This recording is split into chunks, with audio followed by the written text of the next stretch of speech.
Nah, kita coba teruskan. Kalau misalnya proses berikutnya itu sebenarnya karena dia pelatihan citra, maka pertama tentu saja kita baca citranya dulu ya. Kita baca citranya dulu, baca file citra. Eh, karena dia input, maka bentuknya jajaran genjang kalau di diagram alur itu. Kemudian berikutnya adalah pre-processing. Ini sudah saya jelaskan dulu ya pada saat di kelas, bahwa pada umumnya proses training suatu file, maka setelah dibaca dia dilakukan pre-processing dulu. Kemudian berikutnya adalah ekstraksi ciri.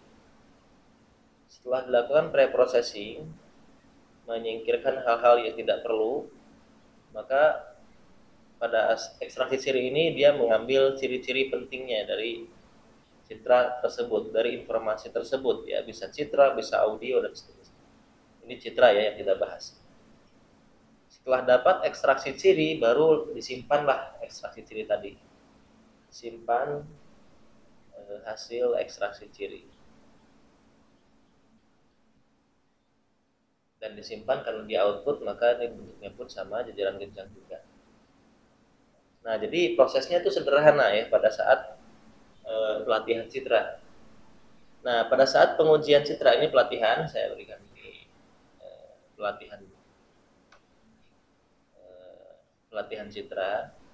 Sesungguhnya sebenarnya tidak dilatih citranya, tapi citra itu hanya diekstrak dan kemudian disimpan hasilnya. Karena pelatihan citra ini lebih kalau misalnya kita menggunakan CST atau jaringan syaraf tiruan, di mana input ini dilatih dan otak dan akhirnya CST itu kan dia punya otak, semacam otak atau syaraf-syaraf atau neuron, dan kemudian dia simpan dalam memori dalam bentuk bobot. Bobot itulah yang nanti akan dipakai pada saat pengujian. Nah, kalau ini tidak, kita tidak menggunakan bobot untuk dipakai pada saat pengujian, tapi kita menggunakan informasi hasil ekstraksi cirinya itu, yang tentu saja lebih banyak informasinya dibandingkan bobot, karena bobot lebih sedikit. Nah, pada saat pengujian citra ini juga sama ya. Jadi pertama kita dibaca dulu file citra uji. Kalau tadi di sini adalah file citra latih, di pelatihan, maka di pengujian citra itu yang pertama itu adalah baca file uji dulu. File citra uji ya. Ini dibaca terlebih dahulu. Kemudian pre-processing ya sama, tidak berbeda dengan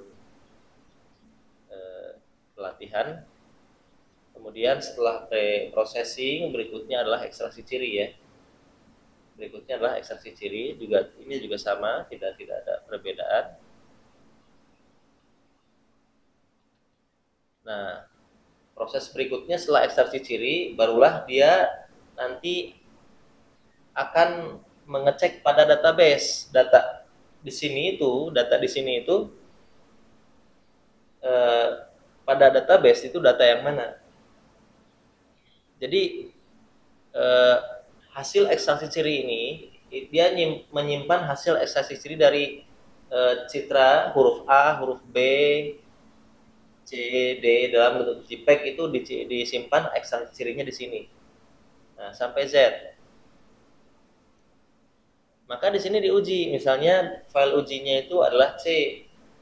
Dia akan uji, kemudian diekstraksi huruf C ini, kemudian dia bandingkan dengan database A, B, C, D sampai Z.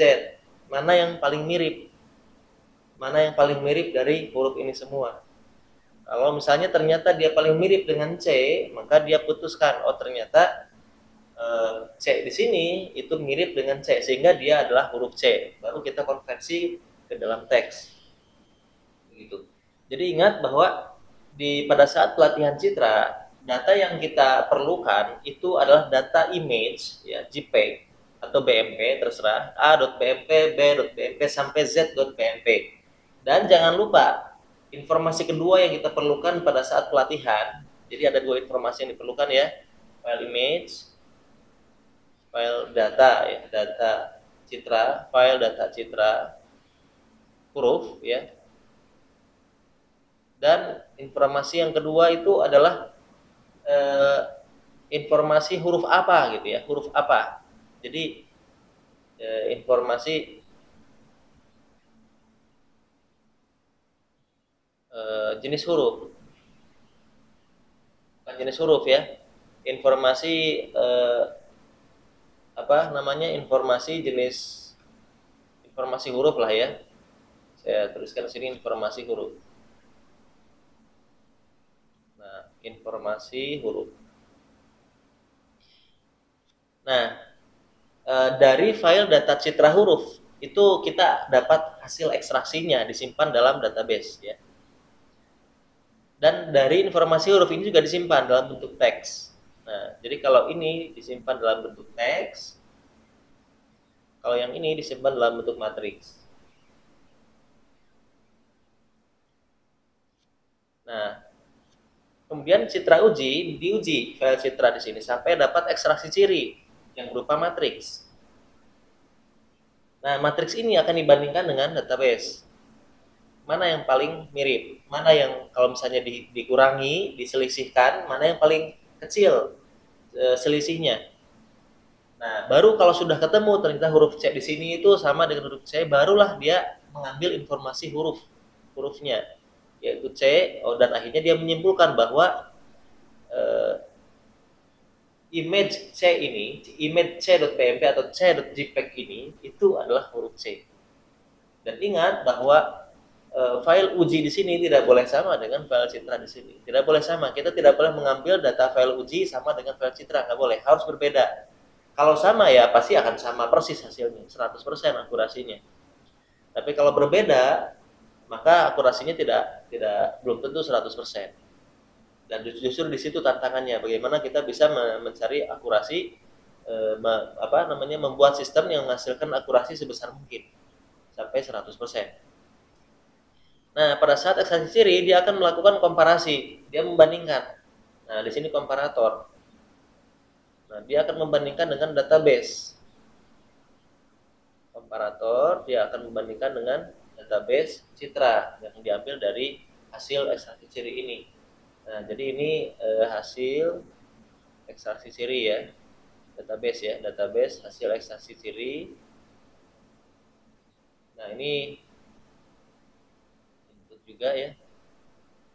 Ini menjadi masukan untuk komparator. Dia akan bandingkan dengan database, mana yang paling mirip.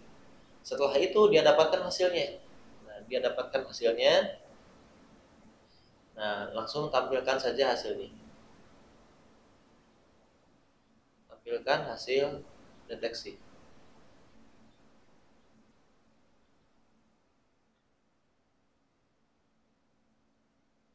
Nah, jadi ini proses secara keseluruhan pelatihan citra dan pengujian citra.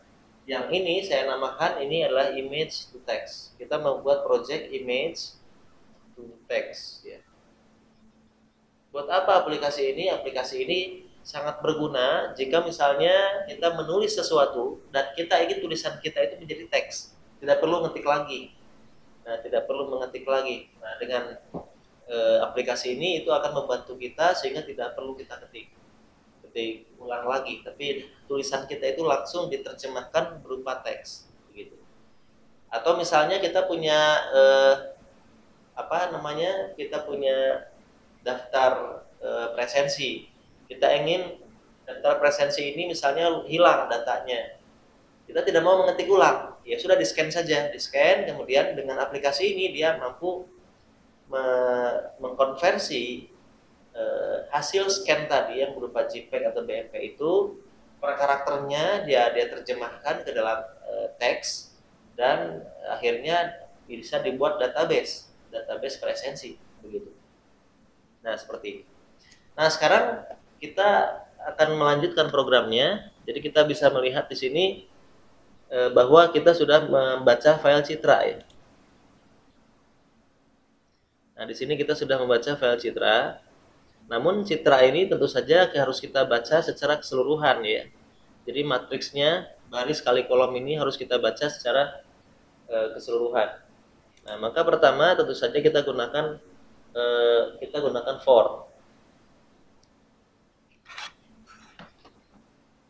for, karena kita akan melakukan scanning ya, maka tentu saja scanningnya kita mulai dari scanning kolom dulu ya. Kita mulai scanning kolom dulu. Scanning yang dilakukan itu, misal saya punya matriks ya, citra. Misalnya matriks citranya itu adalah seperti ini, misalnya A, B, C, D, E, F, G, H, I, J, K, L, M, N, O, P, Q, R, S, T, U, V, W. Maka kita akan melakukan proses sedemikian sehingga prosesnya itu dilakukan dari sini scanning secara horizontal. A, kemudian B, C, D, E, F. Baris pertama dulu.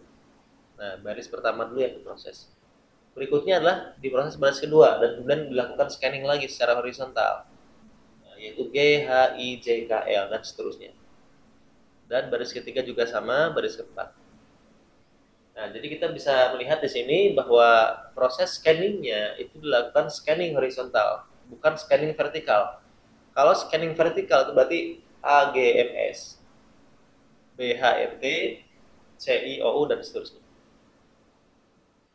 Nah, kita lakukan scanning horizontal. Nah, karena kita melakukan scanning horizontal,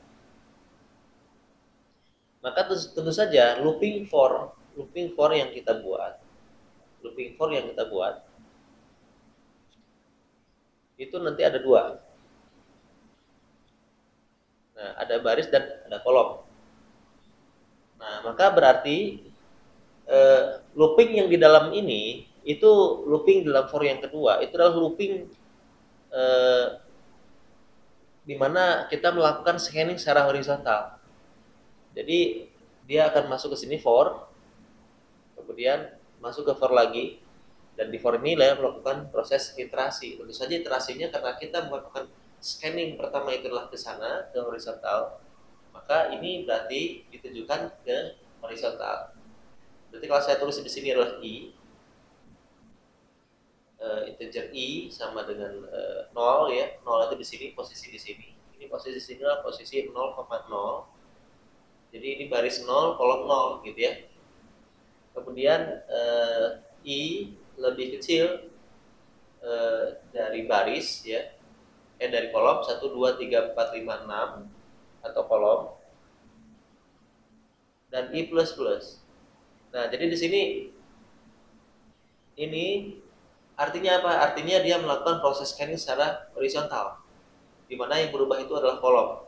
Maksimal adalah kolom min 1 ya. Nah, di sini jadi dari 0 sampai kolom min 1. Nah, jadi pas di sini itu posisinya itu adalah baris 0, kemudian kolomnya itu adalah kolom min 1. Posisi F ini. Kemudian yang di sini itu berarti dia baris. Kalau di sini adalah kolom, maka yang di sebelah sini itu adalah baris. Maka kita bisa menyebutkan integer di sini harus kita buat indeks yang berbeda. J misalnya sama dengan 0. Kemudian J-nya lebih kecil dari, nah ini adalah jumlah baris ke bawah ini, berarti baris min 1. Lebih kecil dari baris min 1. Kemudian J plus plus. Nah, jadi for yang kedua, dia melakukan looping yang kedua. Looping yang kedua itu adalah looping baris 1, 2, 3, 4. Dari 0 sampai 3. Dari 0 sampai baris min 1. Jadi S ini posisinya itu adalah baris min 1, 0 ya. Nah, seperti itu. Nah, sehingga nanti kita akan membuat looping ini pada pada aplikasi Java yang kita buat.